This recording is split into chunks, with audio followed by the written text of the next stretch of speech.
Assalamualaikum warahmatullahi wabarakatuh. Perkenalkan kami dari kelompok 5 dengan anggota Listiana Rahma Oktaviani, Maulida Solihatun, Muhammad Yusron, Muhammad Zufarnur, dan Nur Iqbal Wildan Abdai. Di sini kami akan mempresentasikan mengenai sistem pernafasan pada manusia. Pernafasan atau bisa disebut dengan respirasi yang dapat didefinisikan sebagai suatu proses pengambilan oksigen dan pelepasan karbohidrat dan penggunaan energi yang ada di dalam tubuh. Ketika manusia bernafas, berarti sedang terjadi proses masuknya oksigen ke dalam tubuh dan pelepasan karbon dioksida keluar tubuh. Pertukaran antara oksigen dan karbon dioksida tersebut terjadi di dalam darah manusia. Manusia yang memiliki pernapasan yang normal ditandai dengan bernafas sebanyak 20 kali dalam 1 menit. Dalam bernapas, umumnya manusia membutuhkan 300 liter oksigen dalam sehari. Jika seseorang tersebut sedang mengerjakan pekerjaan berat seperti olahraga, maka kebutuhan oksigennya menjadi bertambah berkali-kali lipat. Jumlah oksigen yang diambil ini tergantung dari jenis aktivitas yang dilakukan, ukuran tubuh, dan jenis makanan yang dikonsumsi. Umumnya, orang-orang yang melakukan aktivitas berat akan mengambil oksigen lebih banyak dibanding dengan orang yang melakukan aktivitas ringan. Orang yang memiliki tubuh yang lebih besar juga membutuhkan oksigen lebih banyak.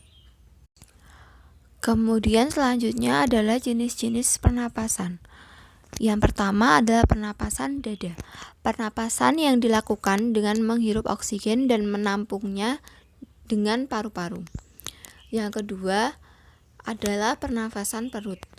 Pernafasan perut merupakan pernapasan yang dilakukan dengan menampung udara atau oksigen di dalam perut. Yang ketiga adalah pernafasan diafragma. Pernafasan diafragma yaitu pernafasan yang menggabungkan 2 rongga dada dan 2 rongga perut sekaligus dan diatur dalam sekat diafragma antara rongga dada dan rongga perut.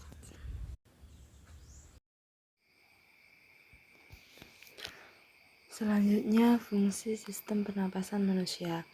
Organ-organ pernapasan manusia memiliki fungsi untuk memasukkan udara yang mengandung oksigen dan mengeluarkannya dalam senyawa karbon dioksida dan uap air.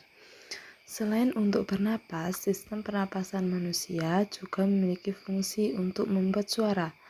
Berikut adalah beberapa fungsi sistem pernapasan manusia. Yang pertama, menghirup dan menghembuskan udara atau bernapas. Pada paru-paru, udara dihirup melalui rongga hidung dan mulut. Selanjutnya, akan bergerak melalui faring, laring, dan trakea, lalu menuju ke paru-paru. Selanjutnya, udara akan dihembuskan keluar dan mengalir melalui jalur yang sama. Ketika sedang menghidup udara, diafragma dan tulang rusuk terangkat. Saat volume paru-paru meningkat, tekanan udara dan udara masuk. Saat mengembuskan napas, otot-otot menjadi rileks, paru-paru menjadi lebih kecil dan udara dikeluarkan. Yang kedua, pertukaran gas antara paru-paru dan aliran darah. Di dalam paru-paru akan terjadi pertukaran antara oksigen dengan limbah karbon dioksida. Proses ini disebut dengan respirasi eksternal dan terjadi di alveoli. Oksigen yang dihirup akan mengikat melalui hemoglobin dalam sel darah merah dan dipompa melalui aliran darah. Yang ketiga, pertukaran gas antara aliran darah dan jaringan di dalam tubuh. Aliran darah akan mengalirkan oksigen ke sel tubuh dan membuang limbah karbon dioksida. Proses ini disebut respirasi internal. Pada proses ini, sel darah merah akan membawa oksigen yang diserap dari paru-paru ke seluruh tubuh melalui pembuluh darah. Yang keempat, menciptakan suara. Udara yang menggetarkan pita suara akan menciptakan sebuah suara. Suara ini dibentuk oleh struktur di di saluran pernapasan bagian atas. Selama bernapas, udara akan mengalir dari paru-paru ke kotak suara. Saat manusia berbicara, otot di laring akan menggerakkan tulang rawan arytenoid. Selanjutnya akan mendorong pita suara. Getaran yang besar pada pita suara akan menghasilkan suara bernada tinggi, sedangkan getaran yang kecil akan membuat suara bernada rendah. Yang terakhir atau yang kelima, mencium bau. Proses penciuman dimulai dengan serat penciuman yang melapisi rongga hidung.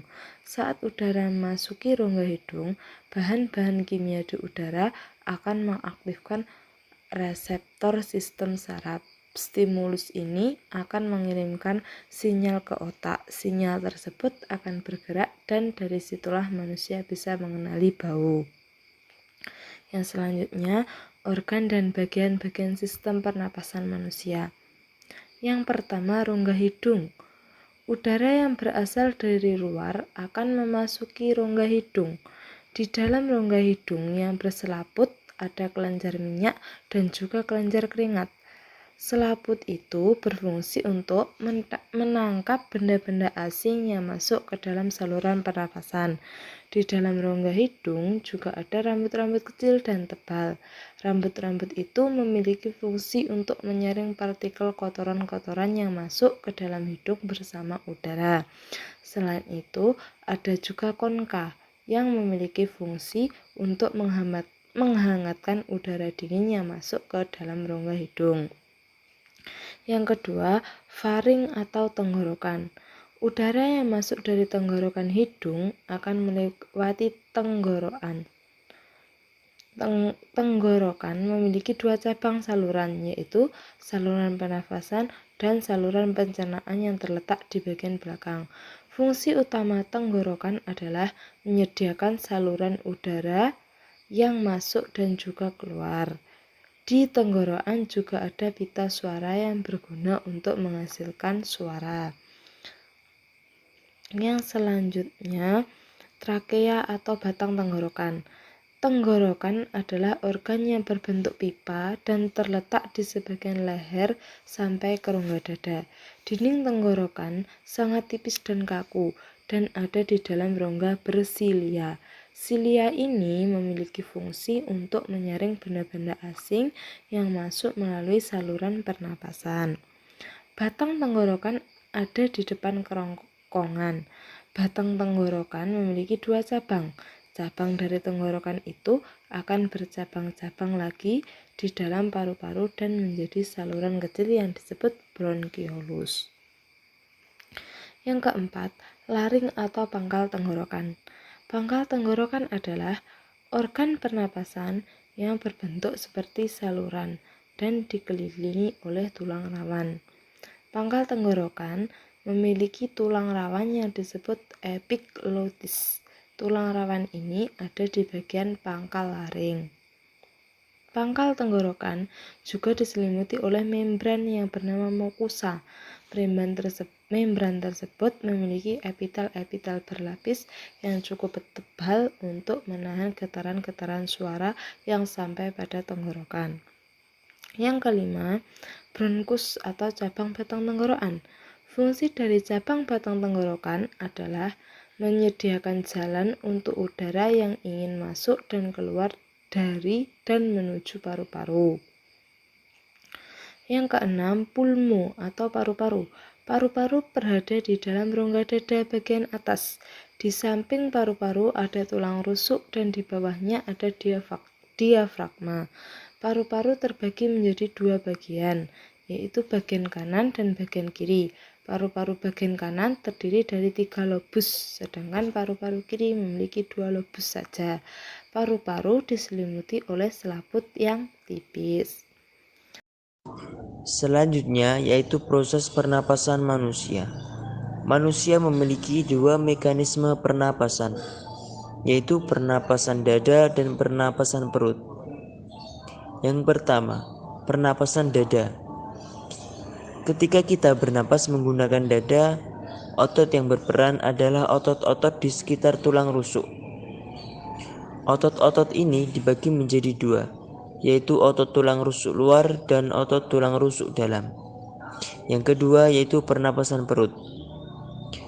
Pernapasan perut atau disebut juga dengan pernapasan diafragma adalah pernapasan yang menggunakan diafragma atau otot-otot dinding di rongga perut. Otot diafragma akan berkontraksi dan posisinya menjadi datar. Hal ini menyebabkan volume rongga dada menjadi bertambah besar dan tekanan udara menjadi kecil karena tekanan udaranya yang rendah. Dan sebab itu maka paru-paru akan mengembang. Selanjutnya yaitu cara memelihara organ pernapasan. Sebagai salah satu terpenting bagi manusia, sistem pernapasan seringkali terganggu dan buku herbal penyembuhan gangguan sistem pernapasan ini dapat membantu kamu dalam mencari solusi yang tepat untuk setiap permasalahan pernapasan. Yang pertama yaitu hindari merokok. Mungkin hampir semua orang sudah mengetahui bahwa merokok adalah salah satu kebiasaan yang buruk dan bisa mendatangkan berbagai penyakit. Yang kedua yaitu berolahraga. Saat manusia berolahraga, jantung akan berdetak lebih cepat dan paru-paru juga akan berdetak lebih cepat. Tubuh saat berolahraga akan membutuhkan lebih banyak oksigen. Ketika berolahraga, manusia yang biasanya akan bernapas sebanyak 15 kali per menit menjadi 40 sampai 60 kali per menit. Yang ketiga, hindari paparan polusi. Mungkin hal ini cukup sulit dilakukan terlebih lagi jika kamu tinggal di perkotaan. Polusi bisa ada di mana-mana. Polusi bisa merusak paru-paru dan mempercepat tingkat gangguan pada pernapasan. Yang selanjutnya yaitu penyakit pada alat pernapasan. Sistem pernapasan manusia dapat mengalami masalah baik disebabkan oleh infeksi virus, bakteri, ataupun kelainan sistem pernapasan.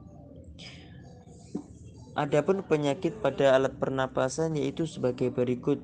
Yang pertama asma, yang kedua asfiksi, yang ketiga asidosis, yang keempat wajah adenoid, yang kelima pneumonia, yang keenam difteri, yang ketujuh emfisema, yang kedelapan tuberkulosis atau yang biasa disebut dengan sebutan TBC, yang ke-10 yaitu influenza, yang ke-11 adalah flu burung.